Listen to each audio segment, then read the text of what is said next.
1998 साली शिक्षण करीत असताना मोठ्या भावासोबत डोक्यावर टोपली घेऊन जितेंद्र धनराय यांनी शेंगदाणे फुटाणे विकायचा व्यवसाय करीत आपल्या घराला हातभार लावण्यास सुरुवात केली।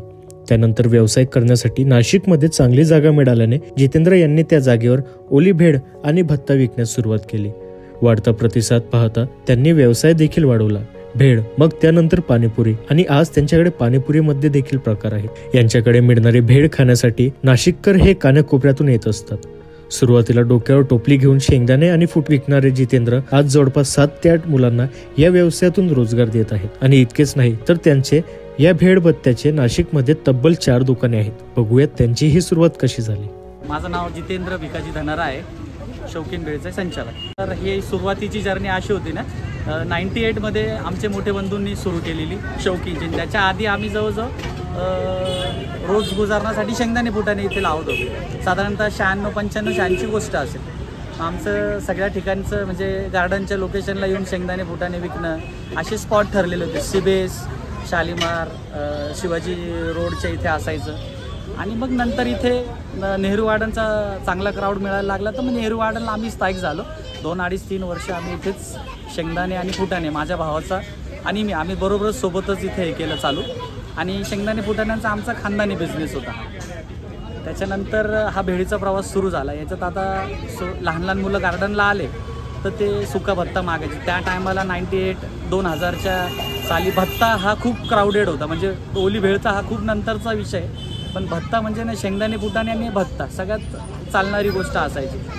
आणि मग आम्ही ती सुरू केली, भत्ता सुरू केला आणि मग हळूहळू शौकीनची जर्नी आमची तिथे सुरू झाली। एज्युकेशन माझं आता TY SY TYच्या आसपास होतं। TYलाच मी परीक्षा सोडून दिली, म्हणजे TY पूर्ण कंप्लीट नाही केलं। आणि TYच्या याच्यात असं होतं की बाई एज्युकेशन करण्याचं कारण होतं का कुठेतरी चांगल्या जॉबची नोकरी मिळायची। त्या टायमाची परिस्थिती, आमचे 2 भाऊ 2 बहिणी, वडील आणि आई, हा प्रपंच असा होता। आणि हालाकीच्या परिस्थितीमध्ये ह्या सगळ्या गोष्टी होत्या। जॉब करून तेवढे जण सगळ्यांचं होणार होता का उदरनिर्वाह, हे महत्त्वाचं होतं आम्हाला जास्ती त्याच्यात। आणि मग नंतर आमचा खानदानी बिझनेस होता, म्हणून आम्ही ठरवलं, मोठे बंधूंनी ठरवलं। मोठे बंधूही 7-8 वर्ष कुठेतरी जॉब केला त्यांनी, म्हणजे बॅगच्या दुकानात जॉब केला। आणि मग त्याला पाहून नंतर आमची काही परिस्थिती एवढी होत नव्हती, मला त्याला सपोर्ट द्यायला मला इथे थांबावं लागलं। आणि खानदानी बिझनेस म्हटलं तर दोघं मिळून वाढववा, अशा पद्धतीचं आमचं हे नियोजन बसलेलं होतं। सर ह्यापूर्वी असे छोटे मोठे घरगुती कामं असायचे। यापूर्वी मी स्वतः आता जे देवाला लागायचे माळी फुलं शाळा करून ह्या गोष्टी करायचो। त्याच्यानंतर उन्हाळ्याच्या सुट्टींमध्ये सिबेस या ठिकाणी मी काकडी विकायचो। त्याच्यानंतर सिजनेबल म्हणजे जसं नागपंचमी आली तर नाग नरसोबा, एक दिवसाचे अर्धा दिवसाचे जे काही कामं मला मिळत होते, शाळा करून, फॅमिली करून, सगळ्या गोष्टी करून, तर मी त्या गोष्टी सगळ्या करत होतो। आणि पार्ट टाईम म्हटलं तर सकाळी 12 ते 5 ची शाळा, आणि त्याच्या 12च्या 11पर्यंत आम्ही सगळे देवांचे घरातच आमच्या इथेच फुलवाला असायचा, तो आम्हाला बल्कमध्ये फुलं आणून द्यायचा। आणि मी आणि माझी बहीण आम्ही त्या देवांच्या माळी वाहून द्यायचो। आणि कसं तरी आमच्या कुटुंबाला हात लागेल अशा पद्धतीने सगळ्या गोष्टी पाहत असायचो।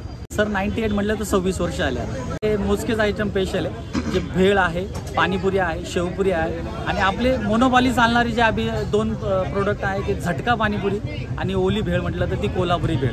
हे 2 म्हणजे एकदम नाशिककरांनी याच्यावर आम्हाला डोक्यावर उचलून धरलं या 2 गोष्टीवर। आणि बाकीच्या आपली जे काही गोष्टी आहेत त्या सगळ्या सर्व्हिस, बोलणं, कस्टमरला जे पाहिजे ते आपण बनवून देणं, याच्यावर नाशिककर आजपर्यंत आपल्यावर प्रेम करत आले। सर झटका पाणीपुरी ही 40 रुपयाची 6 पुऱ्या आणि 1 मसाला पुरी।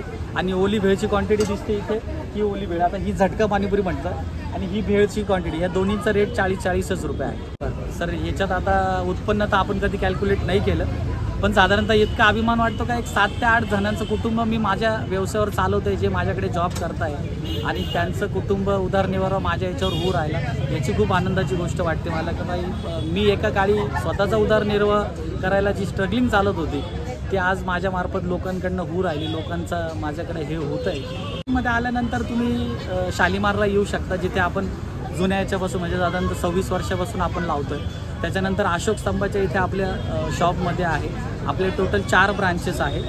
त्याच्यानंतर विद्याविकास सर्कलला गंगापूर रोडला आपली 1 ब्रांच आहे, आणि नाशिक रोडची 1 ब्रांच होती। अशा आपण टोटल 4 ब्रांच रन करतो आहे। सगळ्यात जुनी ब्रांच आपली नेहरू गार्डन शालीमार साडा कन्या विद्यालयाच्या जवळ। सर हे कस्टमरांनीच दिलेलं नाव आहे सर, असं काही हे नव्हतं आपलं, पण त्या टायमाला कसं कस्टमरांचं जे म्हणतो ना आपण, एक आपल्याला काही पोच पावती देऊन जायचे का, अरे बाबा तुम्ही खूप शौकीन लोक दिसताय, हे पण ठेवतात, हे पण करतात. त्याच्या टायमाला आमच्याकडे त्या टायमाला बॅटरीवर आम्ही ना थोडंसं म्युझिक सिस्टम लावायचं, म्हणजे खूप हौशी लोक आहे बॉय. तर त्या टायमाला ते बोलता बोलता मग चला बा आपल्या दुकानाचं नाव शौकीन ठेवावं असं आमच्या बंधूंनी ठरवलं आणि आम्ही ते चालू करून दिलं. मग चला आता शौकीन आपल्या दुकानाचं नाव, आणि ते शौकीनपासून आज ती जी प्रसिद्धी मिळते ती तुमच्या डोळ्यासमोरच आहे.